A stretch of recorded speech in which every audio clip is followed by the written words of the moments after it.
Now we're going to pull the turkey up on its head, and you're going to liberally season the inside. All right, all over. You need a good amount. We're also going to put a handful of the mirepoix. Not a lot, just a handful. And then we're going to stuff some rosemary and sage in there also. And that's going to make for a very aromatic turkey, kind of flavored from the inside. Then we're going to tie the legs together with some string. You can use unflavored floss. All right, don't use the minty fresh kind, but any kind of floss will work. All right, so that's the inside done. Now, for the outside, I'm going to go and I'm going to loosen the skin on the top of the breast. Now you can start it with your fingers. What I like to do is take a thin rubber spatula. It has to be something that's dull, okay? Because a metal object might tear through the skin. The skin's very tough. The sharp edge will poke through.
That's what wars are, the mass sacrifices.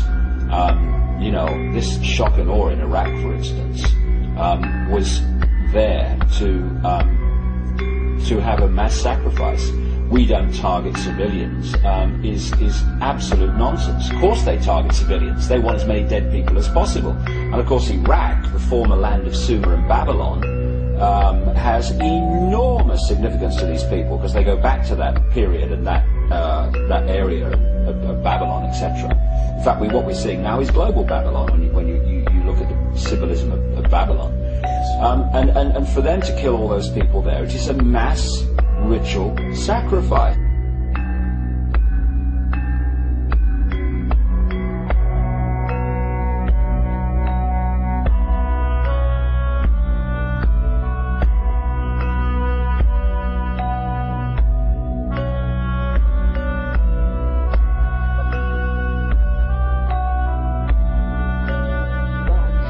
We are told, say, that the Chitawuli fatten on the energy that we human beings give them. They make us to fight each other.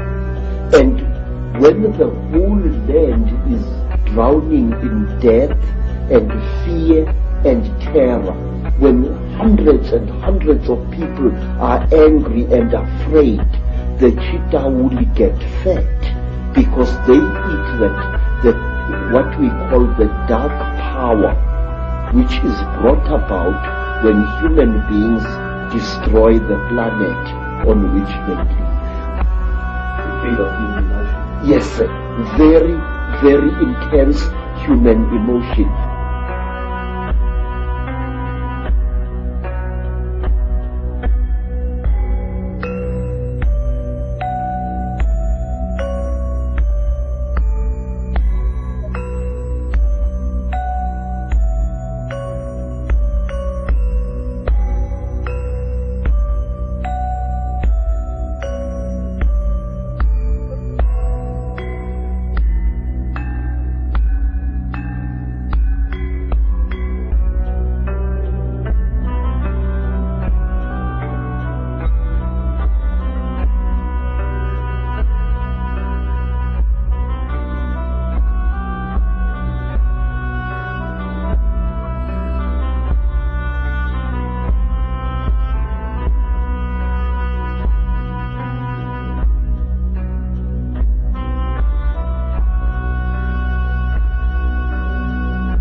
Are we being used as instruments for the destruction of our own species?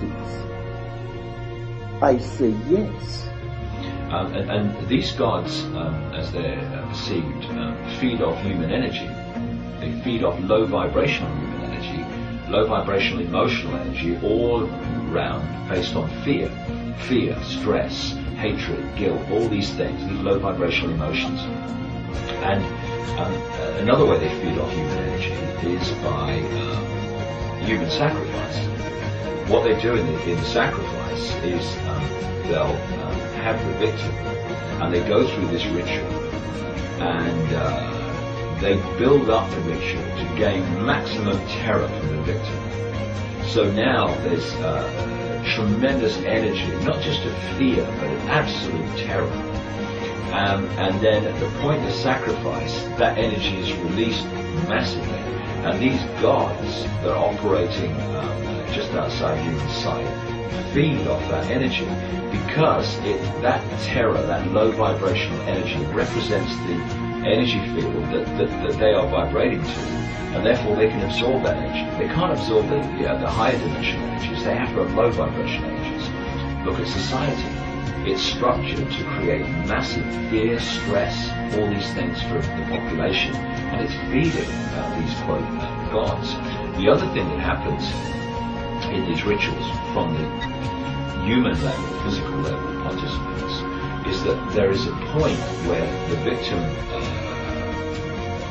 is in a state of such extreme terror that a certain adrenaline enters the bloodstream. It's not even a normal adrenaline that comes from danger.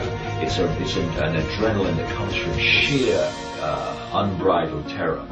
And that enters the bloodstream at the point of sacrifice. And then these sick people drink the blood because it's got that adrenaline in it, and it gives them this rush.